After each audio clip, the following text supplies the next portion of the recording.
How's it going, guys? What of course you're going to be seeing today is a breakdown and look at the Russian 1895 Marksman Review bolt-action sniper rifle in the Battlefield 1 beta. There is a different version of this weapon, of course, called the Russian 1895 Rifleman, which basically the only real difference between them is that the Rifleman doesn't have a scope. It's the one where you get when you mount onto a horse. This one here is the Marksman Review. The only real difference is it has a scope. The stats are exactly the same. I'll be breaking down the Marksman version of it today. I'll discuss optimum strategies when using the weapon and breaking down the SIMTIC numbers to paint you a better picture on the weapon's behavior and the optimum ranges and behavior you should use to max out this weapon's effectiveness. You can unlock it quite early if you're experimenting with bolt actions or if you're not happy with the base one, the SMLE Mark III. So that's an option as well. So let's get to the stats. In terms of fire rate, it's listed as 900 rounds per minute, but of course this is misleading because it's not counting for bolt cyclings, reload speeds, missed shots, so it's hypothetical. It's much slower than 900 as you'd expect, but it's not too bad in terms of being able to output quick shots or quick follow-up shots. You won't have a big problem there. It has an 820 meters per second bullet velocity, which I believe is the second fastest among the 4 bolt-action sniper rifles in the beta. A 12 meters per second squared gravitational constant, which, considering that the bullet drop is steeper than the actual gravitational constant of the Earth, which is 9.8 meters per second squared, it means you're going to be suffering from substantial bullet drop over longer ranges, in addition to the new amount of bullet drag that was added into the mechanics in Battlefield 1. So inside of 250 meters, though, there's probably little to no bullet drop that you should be concerned of, and maybe a bit past that when the base game comes out in different maps, you probably won't have that much of a problem either. The magazine size for this weapon is 5. In the beta, there's no customizable attachments, so you don't have to add or remove anything to affect the weapon's look or behavior. Now, the damage chart's interesting because it says it has a base damage of 80 up to 40 meters away. That damage then increases to the max of 100 at 60 meters, stays at 100 damage until 100 meters, and then past that starts to drop back down to the base damage of 80 at 140 meters. So basically, to paint a clear picture here, for one-shot kills chest and above or so, it makes it a great option for medium to sort of longerish range sniping. SIMTIC currently doesn't have a list of damage modifiers for body parts, but I imagine based on previous games that a headshot multiplier is something like 2 times, chest shots might be like 1.5 times, something in that range, and legs are probably lower or just at 1 times.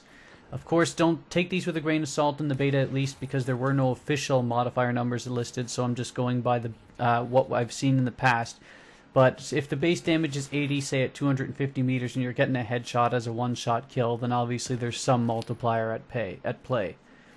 What that means, though, interestingly, though, if you've seen the chart and you've listened to me talk about it, what it means is that anything chest and above between 60 to 100 meters should be a one-shot kill. So you don't, even though I aim for the head all the time anyway, you can always have that sort of buffer zone of maybe hitting his neck, and you'll probably still get the kill in that 60 to 100 meter range.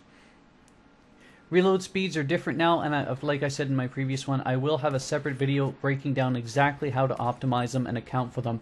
But for this weapon, what you need to know is that it takes a total of 3.88 seconds to reload from completely empty, and you do so by inserting a strip of 5 rounds.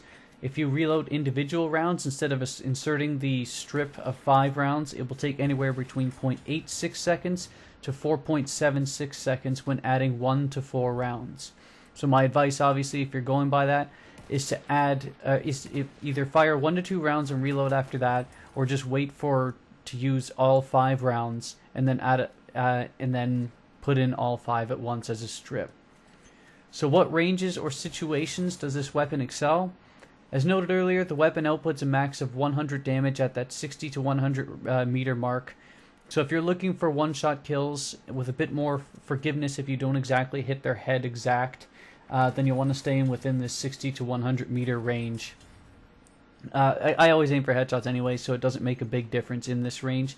But this weapon overall will excel at medium and somewhat longer ranges at at its optimum peak. The 80 damage in close range, 5-round magazine, and relatively quick bolt cycling time means it's a decent, but certainly not the best, aggressive sniping option. There are much better options in close. Lastly, it's one of the best weapons in the game for shooting moving targets because of the bullet velocity. The big question though, what's my rating and would I use it very often? In terms of the beta, if I wasn't looking to play very aggressively and I chose to stay in sort of a between 50 to 100 meters or further, or 150 meters and a little further back, I would probably choose this weapon. I actually found this one better than the SMLE the second I unlocked it, and I sort of learned all of the idiosyncrasies of sniping with this weapon, so I got pretty good with it. But it murders in medium and slightly longer range, but again, it's not the best for aggressive recon. The SMLE and both of the Guerre versions beat it out, though I have used it plenty of times in aggressive recon. So my rating, I'd say, is 8.5 out of 10, maybe 8. It's kind of weak aggressively, though good players can certainly play with it there. But it's one of the best statistically for medium or longer range. But again, it does get beat out again by one of the other Guerre versions, which I'm going to be doing a review on that one as well. Have a good one.